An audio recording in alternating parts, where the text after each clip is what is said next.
Anda di prank. Ada kamera di sana, ada kamera di sini, mana-mana rancak.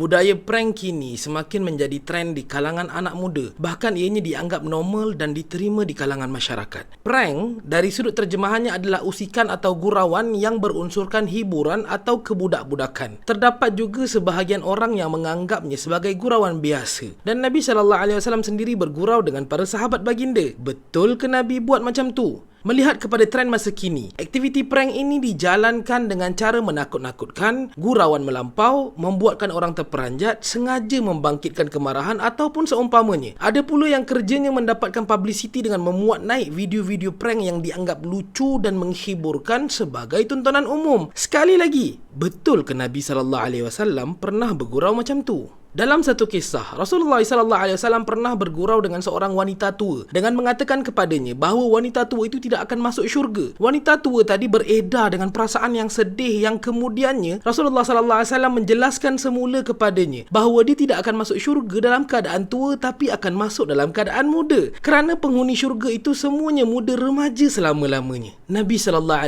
membacakan firman Allah Subhanahu Wa Taala, Inna asya'nahun إنشاء فجعلناهن أبكارا uruban atraba.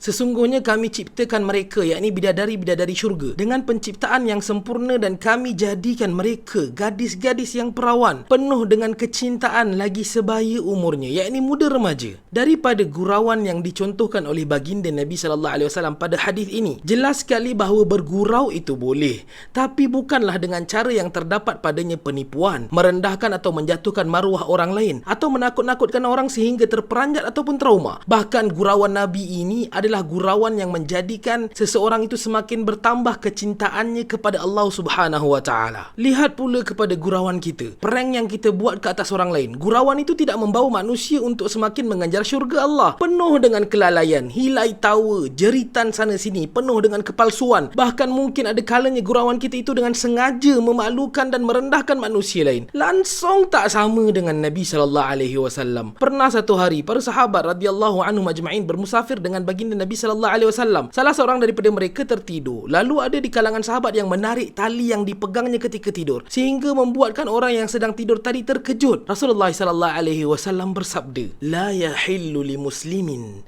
ay yurawwi'a musliman." Tidak halal bagi seseorang muslim membuatkan saudara muslimnya terkejut. Gurauan yang bersifat pembohongan, menakut-nakutkan, membuatkan orang terkejut, mengaibkan, merendahkan atau menjatuhkan maruah, mendatangkan kecederaan ataupun menyakiti manusia lain. Ianya adalah gurauan yang haram dalam agama. Ianya adalah salah satu kezaliman ke atas manusia lain. Bergurau itu tiada salahnya. Guraulah, tapi memadailah dengan sekadarnya. Gurauan itu mengeratkan silaturahim sesama saudara, bukan untuk memburukkan, apalagi untuk menzalimi manusia lain. Kita lakukan sesuatu terhadap orang lain dengan apa yang kita suka orang lain buat terhadap kita. Adakah orang yang suka dimalukan? Al-Khalifah Online #berkongsi manfaat. La ilaha illallah Muhammadun Rasulullah alaihi salatullah wa alihi wal ahibba